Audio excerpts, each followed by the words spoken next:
The Holy Land, a 2016 biblical journey.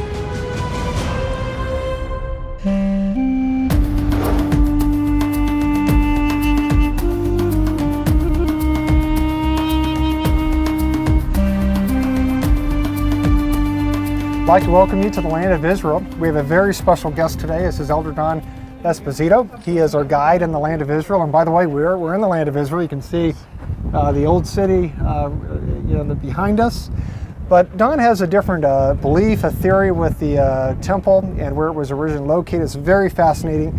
And we wanted to share that with you. So Don, help us understand where you believe the temple was originally located and possibly will be rebuilt. Yes. And why? Yes.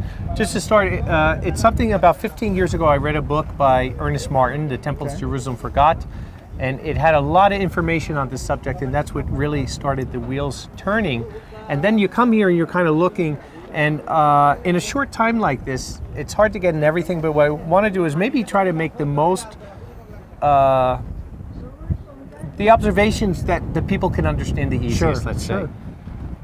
First of all, we're looking in front of us, which most people believe is the Temple Mount. Yep.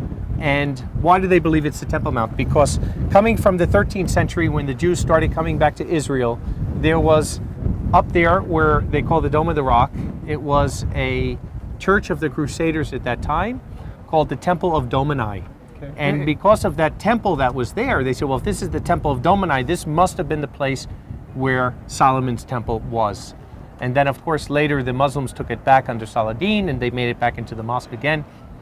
What is the historical records for the existence of the church in place of the Dome of the Rock today? Yes. Where do we find that? You can look from the Bordeaux Pilgrim and Josephus, and there's different things that show that there was a church there, an octagonal church that was called the Church of the Holy Wisdom, and the Church of St. Cyrus. That they so you're saying that the size or the Dome of the Rock may have been the size of that church? Without a shadow of a doubt, because it was an octagonal church, and we actually have 8 of them that they found here in Israel. Okay. We saw the one in Capernaum. We didn't get to see the one in Samaria. There's another one in the suburbs of Jerusalem behind here. But at that time, that the Christians, because they believed the resurrection is the first day of the week, they started making the churches from the 4th, 5th century all the way up until the 6th, 7th century. When the Muslims came in the Persian conquest, they destroyed the churches and made them into mosques. Sure. And then when the Crusaders came, they turned it back into a temple, so to speak. And then when the Muslims came back, they turned it back into, and that's where you have the Dome of the Rock. And nowhere in the world will you ever find a mosque that's like that. Okay. It isn't structured like that. And really, technically, is that a mosque? The Dome of the Rock. Yeah, it is a mosque. Okay. But I don't know if you'd say technically. From what I understand, there's not a qibla in there. The qibla is the niche that kind of shows toward Mecca. Okay. But they use it as a mosque. Because they always pray toward Mecca. Yes, exactly. Yeah. So the other thing that's very interesting is if we look at the dimensions of the harem, that's what they're calling it, the harem. So what's the meaning of harem? It's like the holy place for the Muslims. They call it the harem esh-sharif. So if you look at the dimensions of that, every Roman fort was 1,200 by 600 feet square or rectangular. This is almost exactly like that. It's 96% because of the formation of the rock. This is built on a 75-foot protruding rock that from the city of David, when you come across the tunnels, which we're going to do tomorrow, you'll actually see the base of that rock underneath here. So the rock comes up, and that's why they built it, and it's the size of every Roman fort. Now the temple, if you look at the size of the temple from what fort was that called? Fort Antonia. Fort Antonia. And that's what Josephus tells us. Fort Antonia, which is also called the Rock because of the large protruding rock that's underneath it. the interesting part is, if you're looking at this as the temple, we have a lot of temple records, right? We have the temple scroll from the Dead Sea Scrolls. We have the Mishnah, we have the Talmud, we have the Bible, of course. So there's many, many records that talk about the temple, how it was built. And even in the book of Kings, I mean, down to the cubit, there is absolutely no record of anything dealing with the temple with a large protruding rock. And just to show you how large this really the platform, the Temple Mount, as it's called today. Yes, and the rock that's underneath the dome of the rock, where it actually comes out, it's protruding, which is 58 feet by 51 feet. So if that dome was not there right now, that's what we would be. If we were standing there, you would be on a rock that's 58 feet by 51 feet. And that does not fit the size of the temple, is what you're stating. No, the temple is, the Holy of Holies is 30 feet by 30 feet. And not only is that 58 by 51 feet, but it's an oblong rock. It's not flat. Not flat, yeah. No, so there's no reason why you would have that rock in the Holy of Holies. And there's nothing that ever says it. You know, that's the thing. If it was there, I mean, it's a pretty big rock. You would think some historical record would have mentioned it. Now what about the walls themselves? So what are some of the indicators that that's not the walls of the temple? Well, these walls here we're looking at were built by Suleiman I in 1538. So these are all from the Ottoman Empire. Below these walls, though, and we can see a little bit over here. Maybe the corner there. Exactly, the corner there, but mostly on the south side and the west side, there's about 10,000 Herodian stones, some of those stones up to 8 tons, one stone, that are still there today. So again, if we look in the Bible, Nehemiah 2, Nehemiah 3, Nehemiah 12, the Bible tells us exactly about this wall being built, the wall of the temple at least anyway. And it tells us that when Nehemiah came, he came right through here, right through the Kidron Valley, right? And the stones were all there. He couldn't even get his donkey through. And he came up with this plan to rebuild the walls. Already Ezra had built the temple, and he was going to rebuild the walls. And the Bible tells us the miracle that happened, that 52 days with very few men, they built the walls. Now, as we're looking at this wall, going all the way down, it's only the eastern wall. Even today, it would be impossible for crews with equipment, you know, with John Deere's, to build this wall in 52 days. Yeah, it is quite a long wall. It's certainly and considering, an amazing thing. Like it says in the New Testament, that it took the temple 46 years to build, that you're not going to do that. But yet, in the city of David, where the temple would have been, it would have been a magnificent feat, but they could have done it. They could have done the walls there. So you're saying the temple was not here, yes, right? Not in the traditional Temple Mount, but near the city of David. Exactly, in the city of David. And remember, in the Bible, the Temple Mount, Mount Zion, which is Mount Zion, and the city of David are synonymous. You know, and we see examples of that. Second Chronicles 5:2, we see, and which is the city of David, which is Mount Zion. So I don't think, from a biblical standpoint, anybody would argue that Mount Zion and the city of David is the same. The problem that happened was, because the Jewish people were out of here for 1,000 years, they kind of lost the location of these places. And up until almost 1900, they didn't even know that was the city of David. Yeah, and that's amazing. Yeah, the other thing too is, we've already mentioned Fort Antonio, but what I find fascinating is they have a model at the Israeli Museum. Yes. And I'm sure you've seen it. Yeah, the Temple Mount. Yes. And yeah, Fort Antonio right there to the side, small little. And for me, listening to you prior to the recording, for me, that's a very important point, because is a 10th Legion, yes, right? Am I correct? Possibly 6,000 to 10,000 men. Yes. You know, it's just really impossible. So I think that's a very important point. The size that would be required for that type of legion or that type of military would not be sufficient for what they're showing at the Israeli Museum. Yes, and Josephus tells us that Fort Antonio was much larger in scope than the temple itself. He said from the northern side it blocked the temple, and he said it was This is coming north. Yes, exactly. This is coming north to south, so we're seeing it. And he says it was so large, it was as large as a city, actually several cities. And we were just up there a little while ago, and you could see it. You could see when you're up there really how large it really is. And for the Romans, a fort like that, they would have, it's almost like a small city within the fort.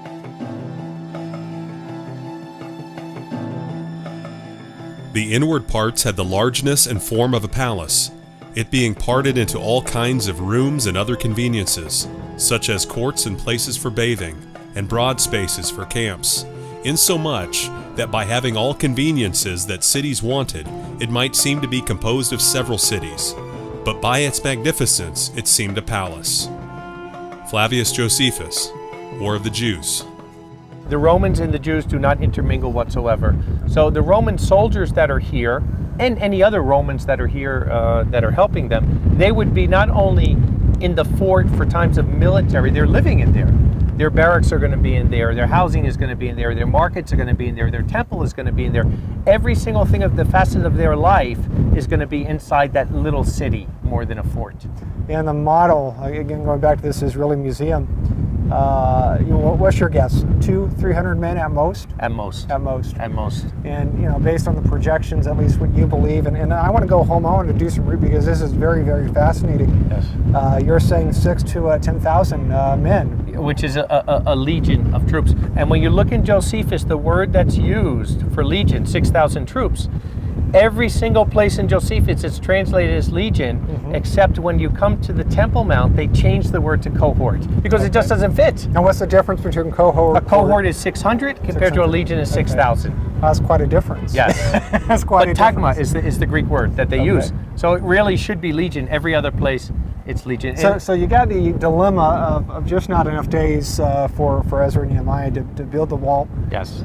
You certainly have the issue of the 10th Legion. Where would they be? Yes. Let's focus a little bit, unless you have something else to share, but tell us a little bit about the city of David and why you believe it's there. Yes. Well, one of the main facets of a temple, right? When you're thinking of the temple and you're thinking of the presence of Elohim, right? From the Garden of Eden, it's associated with living water. And Psalm 29 even says Yahweh sits above the water. But it says that Yahweh sits above the deluge, that it's like this deluge of water that's coming there. So the concept, and actually it's in all religions, it's not just in the Bible, is always that a temple is going to be built near living water because living water represents life. And we know it even from Ezekiel 47. When the third temple is built, there's water that comes from underneath the temple, and it goes through this Orava right there. Now, what was that origin of the water? The origin of the water would be the Gihon Spring. There's only one water source here in Israel. And without that source, really Jerusalem would not exist today. No, it couldn't. Not as a big city. Yeah. There's like in Rogel, that's a very small spring that's a little bit south of here. But as far as being a city, you have to have a major water source, and there's only one. Gihon, the gusher. Now, you were telling me, and again, I've never heard this, very fascinating, that the water would actually come up, if I understood you correctly, in the temple. Yes. That is tell us a little bit more about that. It would come up, it would gush, that the historical records tell us, up to 400 feet. And what would happen is, it's one of only about 12 siphon springs in the entire world that's over here. So the water would gush up from the Gihon, and then it would come over into the Mount of Olives. Now, what do we hear about these springs gushing up? Like, is that from Josephus, the Bible? Josephus and other historical records, but from with David Seeloff, who is the leader of the Ascalon website that took over for Ernest Martin after he passed away. He has 5 historical references that talk about this happening like that. That the water is coming up from the source of the Gihon up to 400 feet, and then it would come over here into a gigantic cavern, and then it would, by gravity, it would come down to the temple from here. So can you imagine? That's all natural. Yeah, that's amazing. That really is. And I was at the City of David 2014. It really is a phenomenal place. Yes. Now, that's Mount Zion then, right? City of David, same thing. Yes. Was it always that elevation? No. In the 2nd century BC, Simon the Hasmonean, because Antiochus that was part of the Maccabees. Part of the Maccabees, who are part of the revolt going into Hanukkah.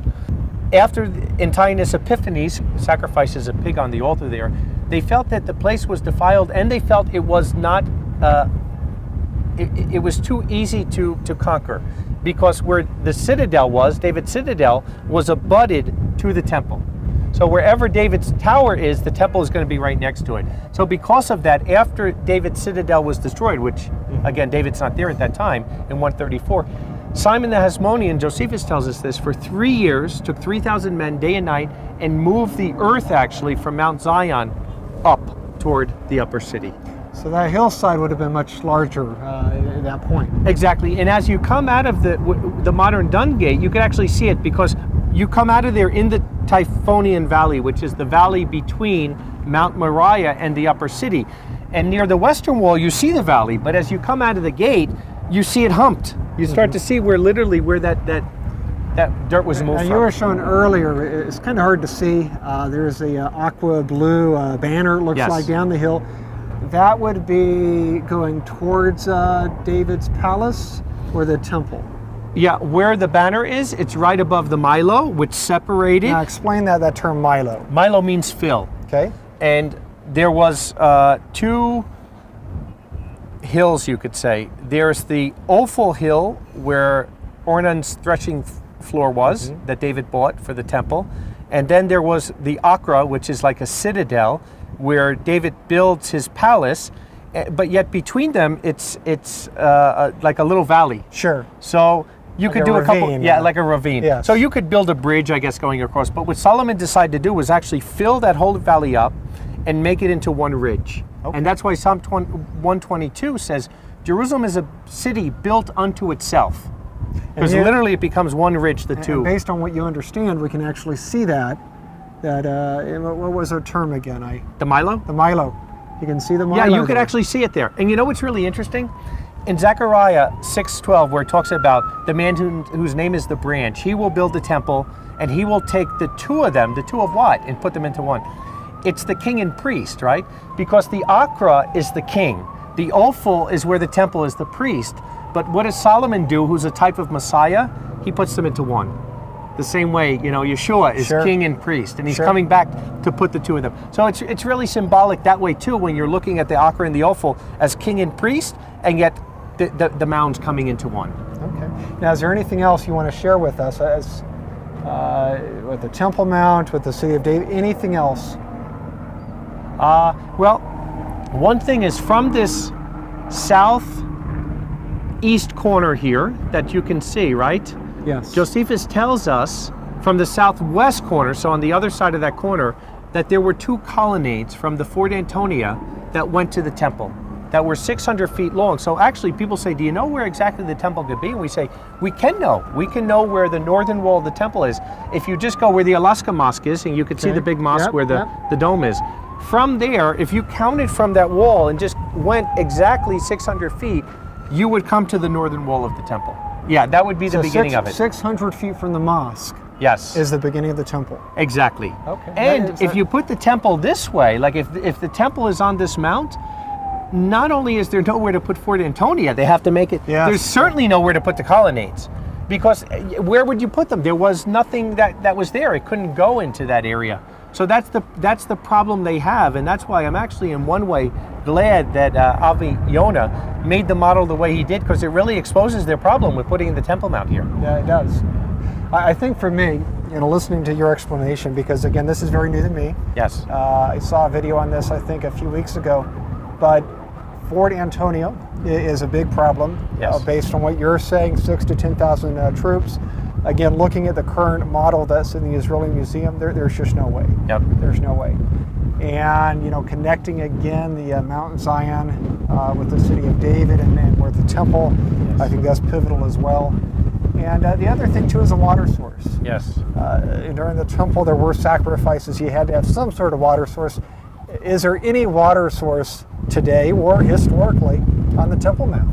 Well, The traditional Temple Mount. there's 37 man-made cisterns. Okay. Josephus also tells us that where the temple was, there was subterranean tunnels that are in there that we'll be in tomorrow. Over here, there's only man-made cisterns, no subterranean tunnels. So nothing historically that would say, okay, this could have been No. a water source for the temple. No, there was coming from Bethlehem. There was an aqueduct that came to the Fort Antonio over here, because again, as a city with all those Romans in there, they needed water too. And that's indicative of Roman architecture. The Exactly. aqueducts. We saw that in Caesarea as a beautiful site with the aqueducts coming. Was it what mount is that again? It comes from a mount. Mount Carmel? Carmel. Yes. So really fascinating. Yeah, and again, you wouldn't, if you had a pure water source that you have to have by law, by Yes. Jewish law, for your sacrifices, you're not going to forget that and build your temple a third of a mile away and aqueduct water in. It Sure. just makes no sense. So the fact, like some people will say, no, there was water coming from the aqueduct from Bethlehem. Well, of course, because 10,000 people are up there. But it's important, I think, to realize that the aqueducts were used more for Roman, Absolutely. not Jews. Yes. So an important point. Anything else? Yeah, one other point is Josephus also tells us that the towers, like the northeastern tower, was up to 450 feet. The walls were up to between 300 and 400 feet, and the towers were 450. If you look right here at the wall of the harem, it is impossible structurally to build that wall that high. That's like a 40 to 45 story skyscraper. They didn't have the technology in that day. Well, how can they have it down there? As we're looking at the Kidron Valley, the Kidron Valley slopes way down. So I see that. yeah, and we're not even seeing the bottom of it. But from when we stand in the city of David and you look down to the base of the Kidron, you could easily get up to 450 feet without having to, put too much into the imagination. So even just looking at it structurally, it would be impossible to build that wall that high. And what do people say? Josephus exaggerated. Yeah. He's just giving an And yet, estimate. as you've pointed out, and I think this is a good point, a very important point too, they rely on him with everything else. Yes. Everything else is good, except evidently with the temple. Yeah. I it's like now, right? If you're not equipped or educated with this subject, I can tell you almost anything. And you can go look it up, but at the time, you're taking my word for it, right? Because we're just looking at it. Remember, Josephus is a contemporary. He's Yes. writing these things that people who saw it. So if he's exaggerating like that, somebody would have came out and said, wait a second, I'm seeing this. It wasn't like this. It wasn't built like this. Like the fact over there on the ridge. See that ridge over there? Josephus said the ridge from the Kidron Valley to the Tryphonian Valley was exactly 600 feet. You can go there and you can measure. It is exactly and 600 again, that's feet. from the mosque. No, from here. No. Oh, from the from city that of corner David, there. from ridge to ridge where the temple was. He said was 600 feet. From it's ridge exactly to ridge. 600 It's exactly feet. 600 feet. They measured it. Huh. So it's not 700, it's not 650, it's not 550. Exactly. Over here, it's nowhere near it. It doesn't even, not even close to it. From ridge to ridge, it's about 1,200 feet. Sure. Yeah. Well, Don, I'd like to thank you for helping us understand this. It really thank is you. interesting, and I think it's good for all of us to rethink, to re-examine the evidence. There's so many traditional thoughts and beliefs. So again, thank you for being here, and by the way, thank you for being our tour guide. You've been very, very good. We've thoroughly enjoyed the trip. Have a few more days, but thank you for being my here blessing. and sharing this information with us.